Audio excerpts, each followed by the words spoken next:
Hello viewers, আসসালামু আলাইকুম। দেখেন মুষলধারে বৃষ্টি পড়ছে। বৃষ্টি পড়তে পড়তে একটা গল্প মনে পড়ে গেল। এক ভদ্রমহিলা এক মাংস সরবরাহ কারখানায় চাকরি করতেন। একদিন তিনি ডিউটি শেষ করে মাংস সংরক্ষণ হিমাগারে কোনো একটা বিষয় পরীক্ষা করার জন্য ঢুকলেন। তখন হঠাৎ করেই হিমাগারের দরজা স্বয়ংক্রিয়ভাবে তালাবদ্ধ হয়ে গেল এবং ভদ্রমহিলা ভিতরে আটকা পড়ে গেলেন।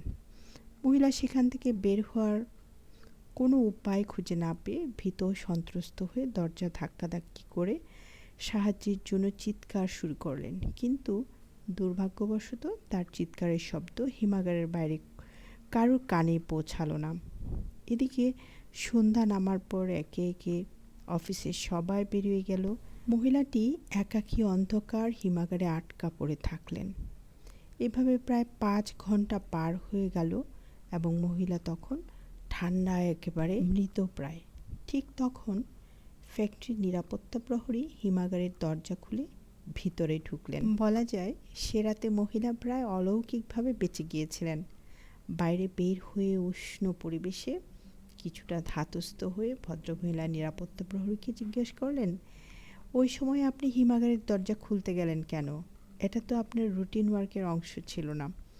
তখন নিরাপত্তাকর্মী বললেন, আমি বিগত ৩৫ বছর যাবৎ এই কারখানার প্রবেশদ্বারে নিরাপত্তা প্রহরীর কাজ করছি। প্রতিদিন শত শত লোক এই কারখানার কাজে আসে, কাজ শেষে আবার ফিরে যায়। এত বছরে এত লোকের মধ্যে একমাত্র আপনিই প্রতিদিন সকালে কারখানায় প্রবেশকালে আমাকে হাত তুলে হ্যালো বলেন, আর সন্ধ্যার পর কাজ শেষে ফিরে যাওয়ার সময় হাসি মুখে গুড বাই বলেন এবং কাল দেখা হবে বলে বের হয়ে যান। অন্য সবাইকে দেখে মনে হয় আমি বোধহয় অদৃশ্য কোনো বস্তু, কেউ আমাকে কোনোদিন দেখতেই পায় না। আজও রোজকার মতো সকালে আপনি আমাকে হ্যালো বলে কারখানায় ঢুকলেন। সন্ধ্যার পর একে একে সবাই কাজ শেষ করে বেরিয়ে গেল। আমি ভাবলাম গেট বন্ধ করে তালা লাগিয়ে বিশ্রাম নেব। হঠাৎ মনে হলো, কি ব্যাপার, যে ভদ্রমহিলা আমাকে গুড বাই বলে আবার কাল দেখা হবে বলে, ওনাকে তো আজ গেট দিয়ে বের হতে দেখলাম না। প্রথম ভাবলাম হয়তো কোনো কাজে আপনার বিলম্ব হচ্ছে, তাই গেট বন্ধ না করে প্রায় ঘন্টা খানেক অপেক্ষা করলাম।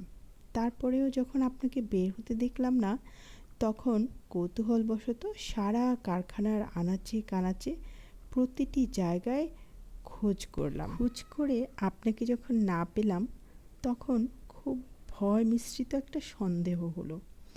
তখনই আমি হিমাগারের দরজা খুলে আপনাকে মেঝের উপর পড়ে থাকতে দেখলাম।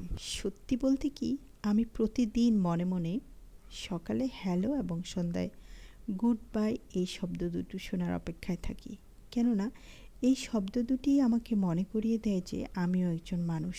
আমরা সবাই খুবই অস্থির একটা সময় পার করছি।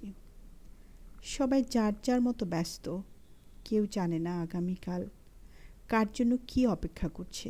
তাই প্রতিদিন যাদের সাথে আপনার দেখা হয় তাদের জীবনে ইতিবাচক প্রভাব রাখার চেষ্টা করুন।